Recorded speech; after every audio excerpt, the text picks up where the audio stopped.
I am Eriksson. So here we are in Lorient, Le Bas. This is where all the big sailing boats are located. And this is where many of the regatta starts. And we're here to meet with the skipper, Gaetan Thomas. And we're here to find out about his project, Be the Drop, which is a solo attempt sailing around the world to break a world record. It's not only about breaking a world record, it's also about everybody can be the drop and create a more sustainable, environmental, better world for the many people. And here we are together with the skipper, Gaetan Thomas. And we're here to find out about his project, Be the Drop, the solo race around the globe. When did your professional life in sailing start? And then I just saw on an advertise that you can be a teacher of sailing in France. So you give some time, like let's say 6 weeks of working, fixing boats and learning boats, and they give you 1 week of a training course to become a teacher of sailing, a skipper, a captain of boats. And that's how I start. So basically it's what we call like a volunteer. I start as a volunteer of sailing, so you don't get paid, you work and you receive knowledge. And then when I was 18 years old, I had my qualifications and I started working as a professional skipper. Tell me about your professional racing sailing life. I mean, when you work as a skipper on boats, you might have various contracts. You know, you might have charter, simple cruising, and you have quite a lot of races with crew and owners of boats who want like someone who knows the trim of the sails and how to get this boat fast. And so basically I think I was like 17, 18 years old in the same time when I started skippering. It was always a weekend with a race or regattas. So Gaetan, what's so special about racing boats? Yeah, racing boat is really like technology. It's a mechanical sport. So you can compare it to a Formula One. You know, you're trying to find the best materials to be lighter as possible. You know, the weight is really an issue. Lighter you are, faster you will go. So it's always like a science to find the best materials, the best techniques to make the boat strong too. Because I mean, like going very fast in big waves, it's a lot of shock and knock. So you need this super light boat but being super strong. So it's quite a lot of things involving. And then, as we say, with evolving, the evolution is crazy. The last 10 years, our boats are just dramatically changing. Now they are flying. And this is because what we call like some foils. It's like some apparatus on the side of the boat will help the boat to lift up out of the water like an air. So we're quite using even technology from airplanes. And what about the other gears that you have on the boat? Your own equipment is one of the most important one on board. You know, you're gonna face some extreme conditions, quite a lot of different conditions around the world. So you need quite a few sets of clothes. You know, it's a bit like sailing. I mean, like more wind, less sails. You know, we're gonna reduce the sails, and then you're just gonna bring a new one.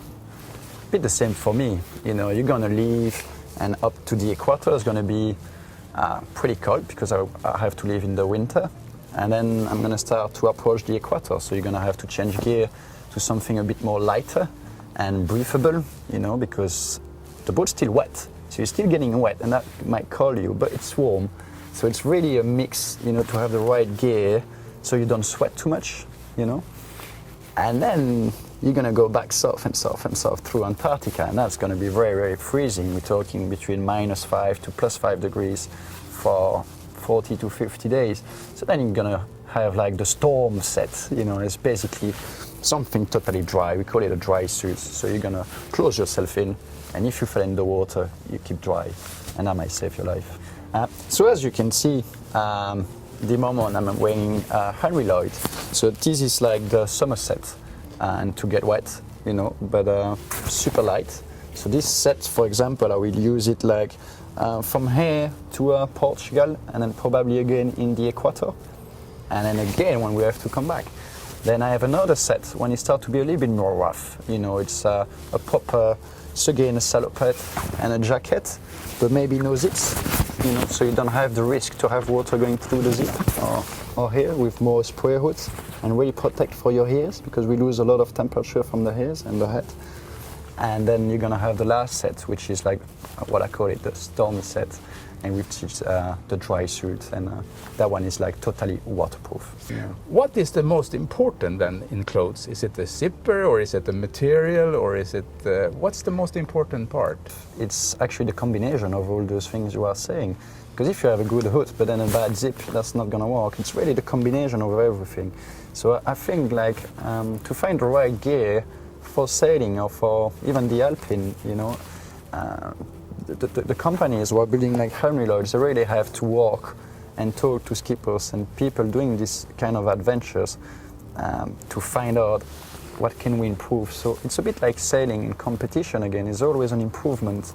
Actually, if you go in situations like Antarctica or North Pole and you have like -20, -30, your sweat will freeze and will kill you.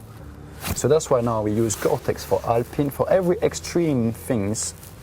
And the other reason of this one, it's super light. And so, because it's really annoying to walk on deck with like 10 kilograms of clothes. You're still doing some sport, but you are cold. So it's a bit like skiing. You need something stretchable, easy to wear, and easy to dry. This might make you win a race, because if you are cold and tired because you are wet and everything is leaking, you don't have, I'm gonna have like 2 joggings and 5 polars with me on the run of the world. So if they are all wet, there's nothing else to wear. So I'm gonna have to sleep wet and wake up wet.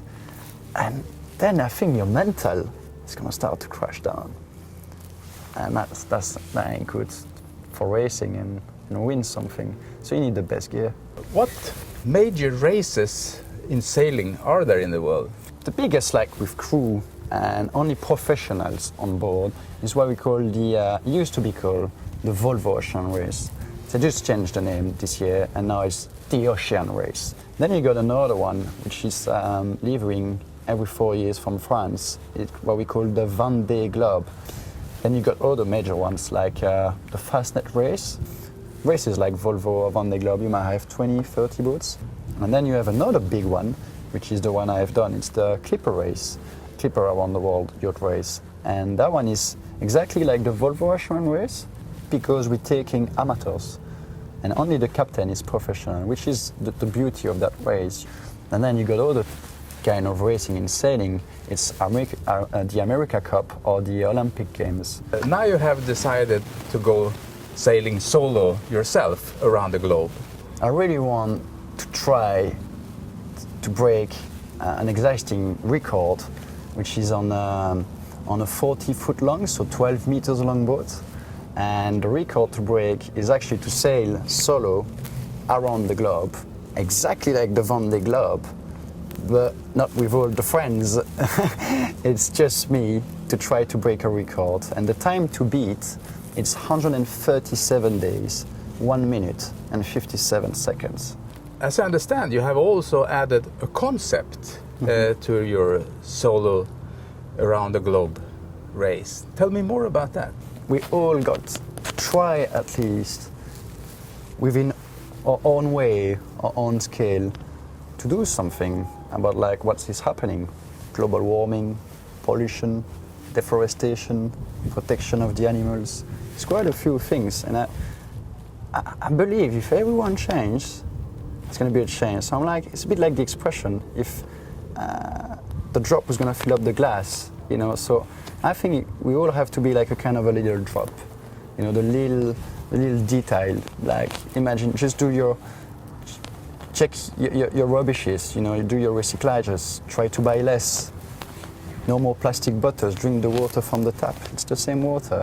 You know, little things. I'm not pretending I'm going to change the world, but I think on my way, I just have to look after things and just being aware. The world, it's beautiful. If you take time to travel and see where we are living, then you just don't want to pollute. You don't want to send your plastic in the water. You don't want to make all this fuel and cutting trees and all that. So I believe everybody has to be the change. That's why I call this project Be the Drop. it's really an inspirational message I wanna do. I'm not pretending I'm gonna change the world. I'm not an activist. I'm trying to do things. So on my boat, I'm adding lots of solar panels, a hydro generator. So basically, when I will be sailing, I will not need any fuel. So it will be like no CO2 emissions basically when I'm sailing. Of course, building a boat, it's pollution. But at least after it, I'm trying to do what I can. I'm trying to be the drop. And I think that's the drop is little acts, but by lots of people. And I believe in the changes like that. It's lots of people doing little things, little drop. So Gaetan, if you were to give an advice to a person that wants to be the drop, what would that be?